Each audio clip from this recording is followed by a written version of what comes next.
Hello, family. 2 Kings chapter 3. Joram, son of Ahab, became king over Israel and Samaria during the 18th year of Judah's king Jehoshaphat, and he reigned 12 years. He did what was evil in the Lord's sight, but not like his father and mother, for he removed the sacred pillar of Baal his father had made. Nevertheless, Joram clung to the sins that Jeroboam, son of Nebat, had caused Israel to commit. He did not turn away from them. King Mesha of Moab was a sheep breeder. He used to pay the king of Israel 100,000 lambs and the wool of 100,000 rams.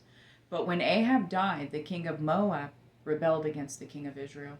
So King Joram marched out from Samaria at that time and mobilized all Israel.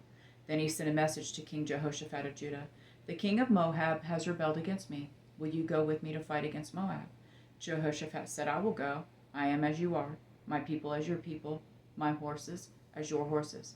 He asked, which route should we take? He replied, the route of the wilderness of Edom. So the king of Israel, the king of Judah, and the king of Edom set out. After they had traveled their indirect route for 7 days, they had no water for the army or animals with them. Then the king of Israel said, Oh no, the Lord has summoned these 3 kings, only to hand them over to Moab. But Jehoshaphat said, Isn't there a prophet of the Lord here? Let's inquire of the Lord through him. One of the servants of the king of Israel answered, Elisha, son of Shaphat, who used to pour water on Elijah's hands, is here. Jehoshaphat affirmed, The word of the Lord is with him. So the king of Israel and Jehoshaphat and the king of Edom went to him. However, Elisha said to King Joram of Israel, What do we have in common? Go to the prophets of your father and your mother. But the king of Israel replied, No, because it is the Lord who has summoned these 3 kings to hand them over to Moab. Elisha responded, By the life of the Lord of armies, before whom I stand, if I did not have respect for King Jehoshaphat of Judah, I wouldn't look at you. I would not take notice of you. Now bring me a musician.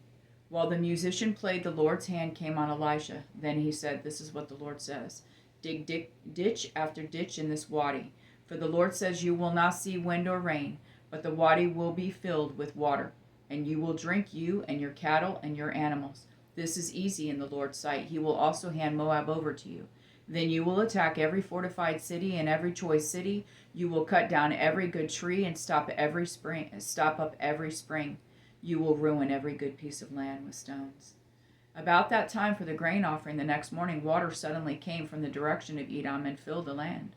All Moab had heard that the king had come up to fight against them. So all who could bear arms, from the youngest to the oldest, were summoned and took their stand at the border.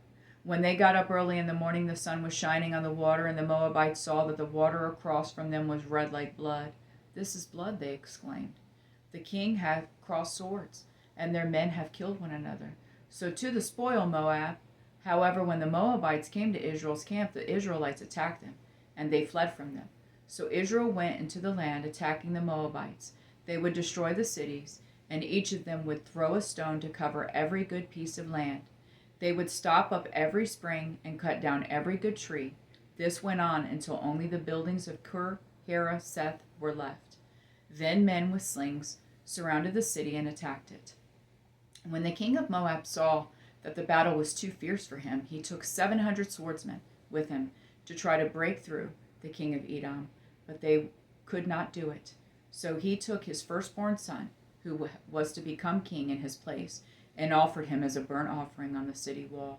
Great wrath was on the Israelites, and they withdrew from him and returned to the land. I love you, Jonathan and Jesse.